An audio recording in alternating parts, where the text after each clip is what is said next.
পৃথিবীতে সবচেয়ে শক্তিশালী অস্ত্র কি পরমাণু বোমা, নাকি এর চেয়েও বেশি কিছু শক্তিশালী আছে? যদি তাই থেকে থাকে তাহলে কি সেটা হরমুজ প্রণালী? হরমুজ প্রণালী নামক এই বোমা ব্যবহার করে ইরান সারা বিশ্বকে কাঁপিয়ে দিয়েছে। সারা বিশ্ব থরকম্প অবস্থা। ইরানের পরমাণু কর্মসূচি নিয়ে যতটা না বিপদে, তার চেয়ে অনেক বেশি টেনশনে, অনেক বেশি চাপে ডোনাল্ড ট্রাম্প ইরানের এই হরমুজ প্রণালী নিয়ে। কি করে এই হরমুজ প্রণালী ট্রাম্পের জন্য এতটা সংকটের কারণ হয়ে দাঁড়ালো, তার আদ্যপান্ত বিশ্লেষণের চেষ্টা করব আজকের এই ভিডিওতে। আশা করি আপনারা শেষ পর্যন্ত সঙ্গেই থাকবেন। দর্শক, হরমুজ প্রণালী নিয়ে গত কিছুদিন ধরে কি কি ঘটেছে তা আপনাদের সবারই কম বেশি জানা। আপনাদের সবারই কম বেশি জানা বাব আল মানদেব প্রণালীর গুরুত্বটা কি তাও, এবং বাব আল মানদেব প্রণালী যে হুতিরা নিয়ন্ত্রণ করে, এই হুতিরা কি করতে পারে বাব আল মানদেব প্রণালী দিয়ে, সেই আলোচনাও আমি আজকের এই ভিডিওতে করব। পরিশেষে সবচেয়ে বেশি গুরুত্ব দিয়ে যে বিষয়টি আলোচনা করব সেটি হচ্ছে, আপনাদের নিশ্চয়ই খেয়াল আছে সৌদি আরবের সাথে হুতিদের, ইয়েমেনের হুতিদের যুদ্ধ হয়েছিল এবং সেই যুদ্ধ 7.5 বছরের বেশি সময় ধরে চলেছিল। কেন সেই যুদ্ধ হয়েছিল? সেটা কি শুধুই শিয়া সুন্নির দ্বন্দ্ব ছিল, নাকি এর পেছনের কোনো ঘটনা ছিল? তার পেছনের ঘটনায় কি ছিল এই বাব আল মানদেব প্রণালী? আমি এই 3টা বিষয় নিয়ে আপনাদের সামনে আজকের এই ভিডিও উপস্থাপন করব। আপনারা ধৈর্য ধরে সঙ্গে থাকুন, আশা করি ভালো লাগবে।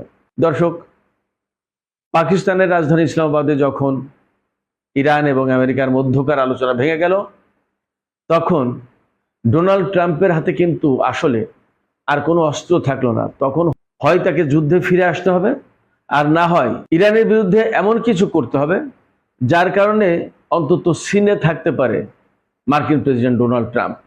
যুদ্ধে তো এক রকমের পরাজয় হয়েছেই আমেরিকার, আবার আলোচনাতেও পরাজয় হয়ে গেল। এই গ্লানি, এই কষ্ট কিন্তু ডোনাল্ড ট্রাম্পের পক্ষে মুছে ফেলা খুব কঠিন ব্যাপার ছিল, যার কারণে তিনি ঘোষণা দিলেন হরমুজ প্রণালী ব্লক করা হবে, অবরোধ করা হবে। একটা বিষয় খেয়াল রাখবেন, ডোনাল্ড ট্রাম্প কিন্তু সবসময় আলোচনায় থাকতে পছন্দ করেন। তিনি যখন কোনো আলোচনায় থাকেন না, তখন কিন্তু তিনি অস্থির হয়ে পড়েন। সোশ্যাল ট্রুথে পোস্ট দেন, নানা রকমের কথাবার্তা বলেন, যেগুলোকে বিশেষজ্ঞরা বা সুশীল সমাজ বা ভদ্রলোকেরা উল্টাপাল্টা কথা বলে। অর্থাৎ উল্টাপাল্টা কাজ করা শুরু করেছে ডোনাল্ড ট্রাম্প, এই কথা বলেন আর কি। তো যাই হোক, হরমুজ প্রণালী যখন অবরোধের ঘোষণা দিলেন, তখন কিন্তু তা প্রকৃতপক্ষে আবার নতুন করে ইরানের বিরুদ্ধে যুদ্ধ ঘোষণার সামিল হয়ে গেল। তাহলে আলটিমেটলি ইরানকে তখন যুদ্ধের প্রস্তুতি নিতে হচ্ছিল এবং আবার যুদ্ধ করার ব্যবস্থা করতে হয়। ব্যাপারটা কিন্তু এরকম। এবং ইরান কিন্তু একেবারে সাথে সাথে প্রতিক্রিয়া জানিয়ে বলল যে যদি হরমুজ প্রণালী ব্লকেট করে, আটকে দেয়, অবরোধ করে, তাহলে কিন্তু ইরান ব্যবস্থা নেবে। অর্থাৎ আমেরিকার যে সমস্ত যুদ্ধ জাহাজ দিয়ে হরমুজ প্রণালী আটকে দেবে, সেই সমস্ত জাহাজকে ধ্বংস করে দেওয়া হবে। এরপরে সর্বশেষ যে পরিস্থিতি, নানান ঘটনা অঘটনার পরে এখন সর্বশেষ যে পরিস্থিতি, ডোনাল্ড ট্রাম্প হরমুজ প্রণালী অবরোধ করেছে, কার্যকর শুরু করেছে বলে ঘোষণা দেওয়ার পরেও বিভিন্ন উৎস থেকে, তথ্য থেকে, সূত্র থেকে জানা যাচ্ছে যে মার্কিন এই অবরোধ কোনো কার্যকর কোনো অবরোধ কিছু হয়নি। যদি কার্যকর অবরোধ হতো তাহলে অনিবার্যভাবে সেখানে ইরান যুদ্ধ শুরু করে দিত, কোনো রকমের এদিক ওদিক হতো না। তো যখন খুব বড় কিছু অবরোধ হয়নি, তখন এ নিয়ে আর যুদ্ধ করার কী বা আছে? আর আমেরিকা যে কায়দায় যেভাবে অবরোধ করার চেষ্টা করছে, তাতে মূলত চীনকে আটকে দেওয়ার চেষ্টা করছে। কিন্তু চীন কি সেটা মানবে? চীন সরাসরি বলেছে তার অর্থনৈতিক স্বার্থ, তার জ্বালানি স্বার্থ সে রক্ষা করবে। ফলে ডোনাল্ড ট্রাম্পকে কিন্তু এখান থেকেও পিছু উঠতে হবে। চীনের সাথে যুদ্ধে জড়াতে গেলে বিপদে পড়বে। তাহলে এখন করণীয় কি? কিছুই করার নেই। অবরোধও তুলতে পারছে না, চীনকেও হটাতে পারছে না, আবার সরেও যেতে পারছে না, আবার পুরোপুরি অবরোধ কার্যকরও করতে পারছে না। কোন বিপদ? খেয়াল করুন, পরমাণু কর্মসূচি নিয়ে এত বছর যেখানে আমেরিকা, পাশ্চাত্যের দেশগুলো ইরানের সাথে দিন দরবার করে কিছু করতে পারেনি, সেই জায়গায় 2015 সালে পরমাণু চুক্তি করলো। সেই পরমাণু কর্মসূচিকে এই ডোনাল্ড ট্রাম্প ছিঁড়ে ফেলে দিয়ে তার নিজের মতো অর্থাৎ ইসরায়েলের চাওয়া মতো একটা পরমাণু কর্মসূচি করবে, এইরকম একটা টার্গেট নিয়ে বহু চাপাচাপি করেছিল। 2018 সালে ডোনাল্ড ট্রাম্প ক্ষমতা আসার পরে একদম প্রথমেই ঘোষণা দিল কি, ইরানের তেল রপ্তানি একদম জিরো পর্যায়ে নামবে, এত বেশি কঠোর অবরোধ দেওয়া হবে যে ইরানের তেল রপ্তানি জিরো পর্যায়ে চলে আসবে। তেল রপ্তানি জিরো হবে, পরমাণু কর্মসূচি জিরো করতে, জিরো এনরিচমেন্ট, তার মানে কোনো রকমের ইউরেনিয়াম এনরিচমেন্ট করতে পারবে না ইরান। অর্থাৎ ডোনাল্ড ট্রাম্প যা বলবে তাই ফাইনাল, তার কথাই চলবে, ইরান থেকে শুরু করে সারা বিশ্ব। কিন্তু ইরান কি ডোনাল্ড ট্রাম্পের কথাই চলা দেশ? প্রশ্ন ওঠে না, আমরা তো তা দেখতেই পাচ্ছি। সেক্ষেত্রে কি করলো? সেক্ষেত্রে যা করলো, ইরান তো একেবারে ঘুরে দাঁড়ালো, রুখে দাঁড়ালো। তার সেই জিরো নিষেধাজ্ঞা থেকে শুরু করে জিরো এনরিচমেন্ট সমস্ত সবকিছু বানচাল করে দিল। বলো আরো বাড়ালাম, কি করবা করো দেখি।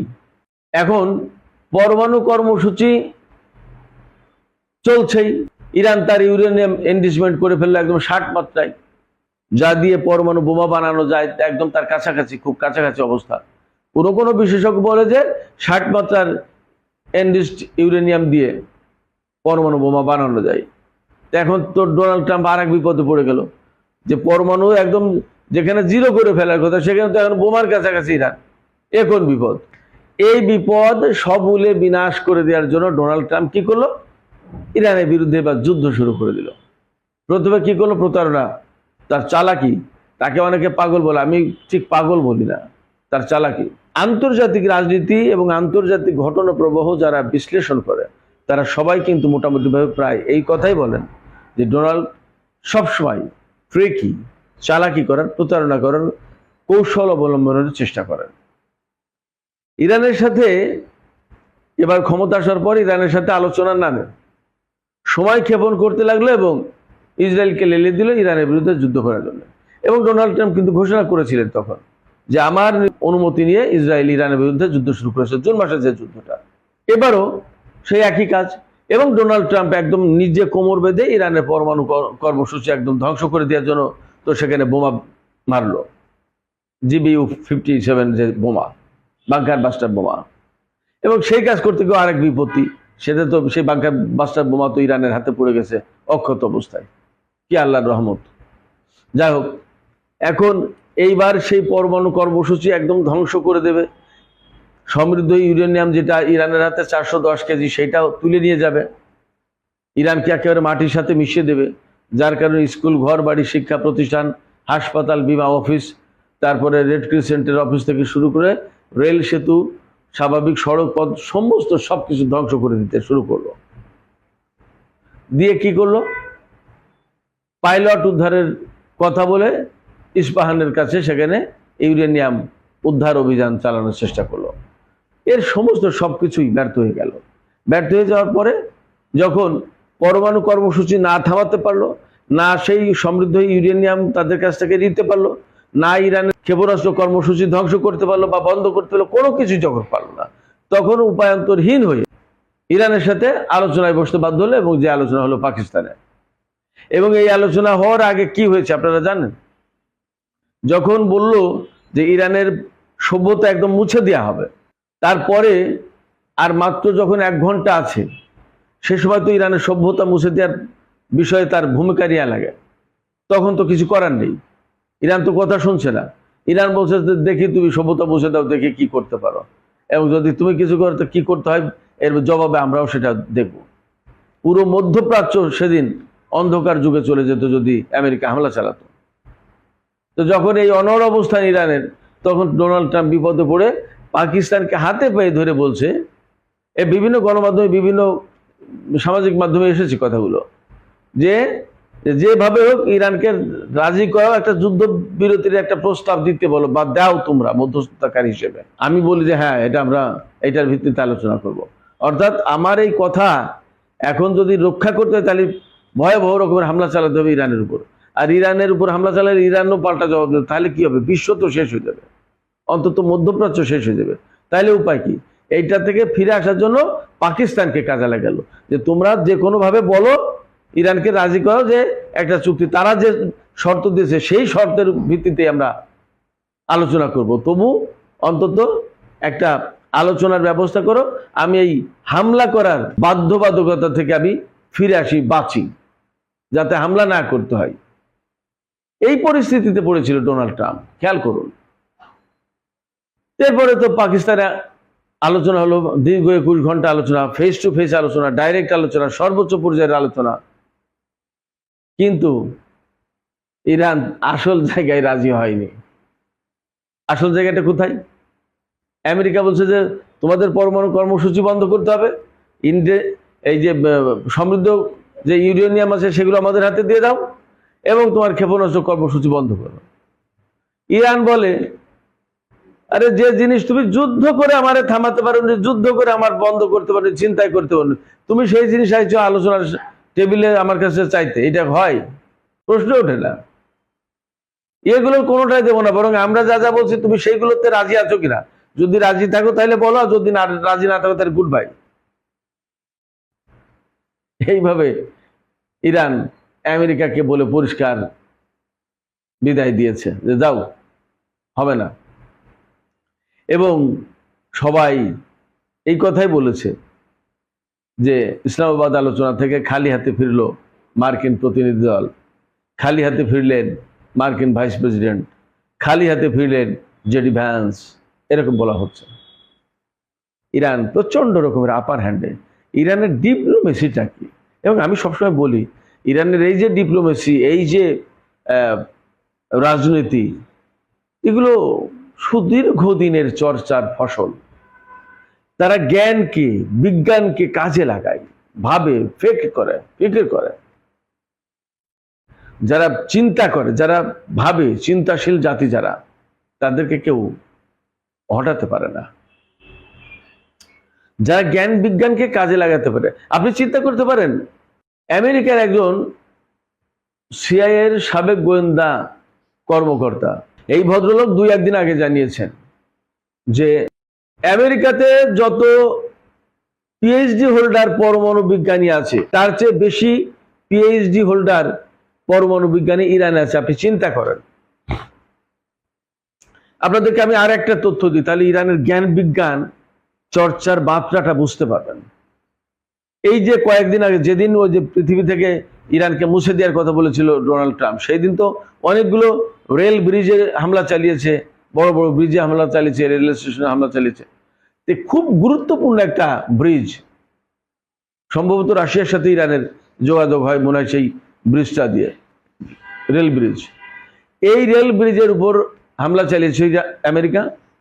48 ঘন্টার ভেতরে সেই ব্রিজ ঠিক করে ফেলেছে।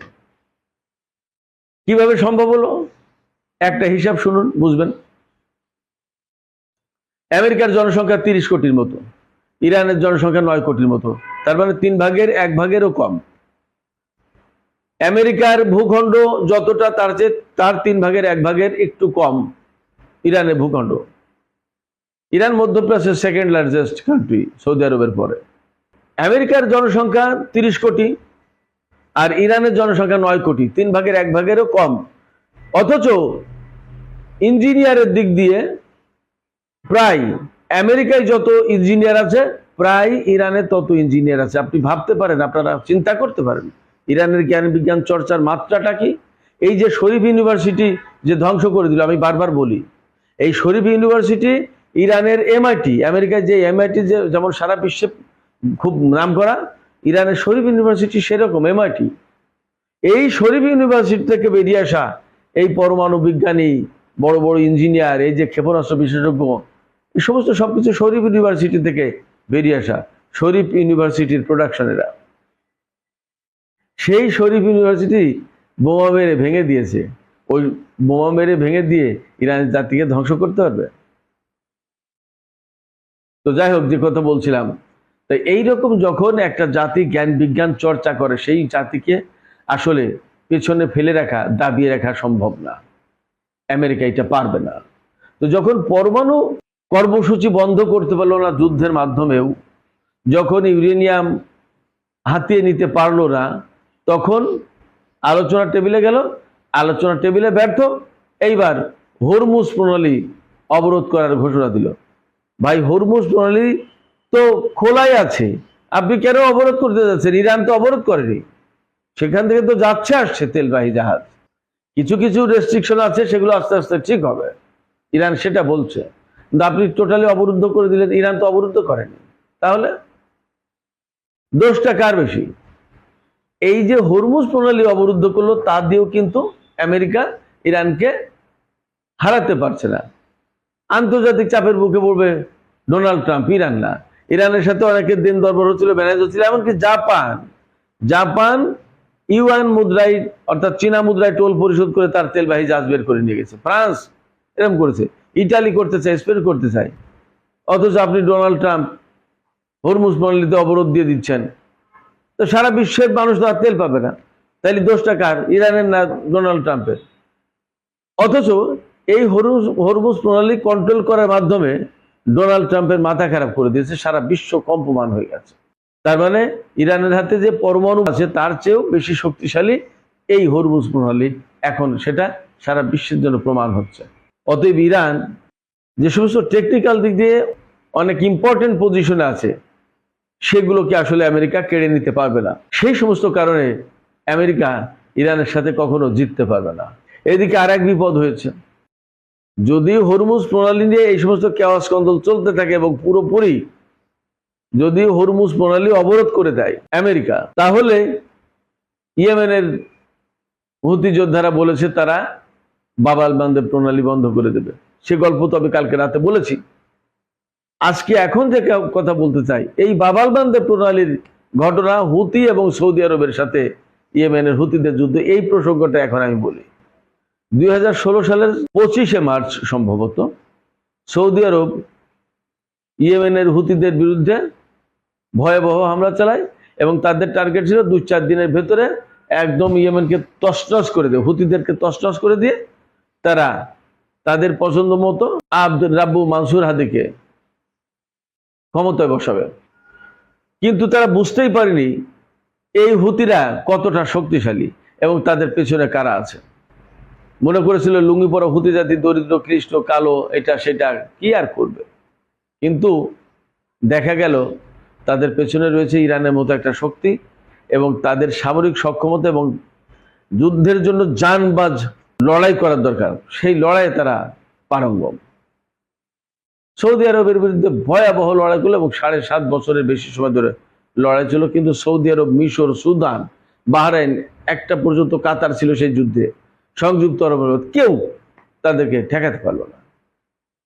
সেই সময় যুদ্ধের জন্য হুতিদের ব্যাপারে যে প্রচারণা চালানো হয়েছিল, বলা হয়েছিল যে এই যুদ্ধটা শিয়া সুন্নির যুদ্ধ। সৌদি আরব এবং তার যে সমস্ত সুন্নি মিত্র, তারা ইয়েমেনের শিয়া হুতিদের বিরুদ্ধে লড়াই করছে, অর্থাৎ শিয়া সুন্নি দ্বন্দ্ব, এটা দেখাতে চেয়েছিল এবং এই প্রচারণা চালিয়েছিল পাশ্চাত্যের গণমাধ্যম বিশেষ করে। কিন্তু প্রকৃতপক্ষে সেটা শিয়া সুন্নির কোনো দ্বন্দ্ব ছিল না।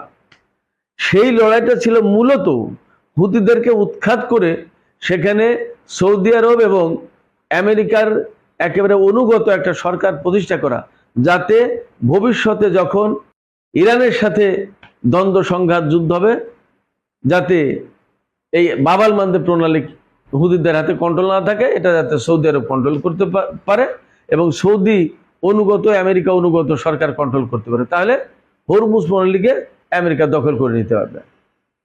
আর যদি হরমুজ ওই ইরানের হাতে নিয়ন্ত্রণে থাকে, আবার বাব আল মানদেব প্রণালী যদি হুতিরা শক্তিশালী হয় সেখানে, তাহলে তাদের হাতে নিয়ন্ত্রণ থাকবে, তাহলে কি হবে না? তো হরমুজও ইরানের নিয়ন্ত্রণে, বাব আল মানদেব প্রণালী হুতিদের নিয়ন্ত্রণে, সেটা কার্যত ইরানের নিয়ন্ত্রণে। এ তো আর এক বিপদ। এই বিপদ থেকে রক্ষা পাওয়ার জন্য সৌদি আরবকে দিয়ে আমেরিকা এবং ইসরায়েল যুদ্ধ করিয়েছিল হুতিদের বিরুদ্ধে।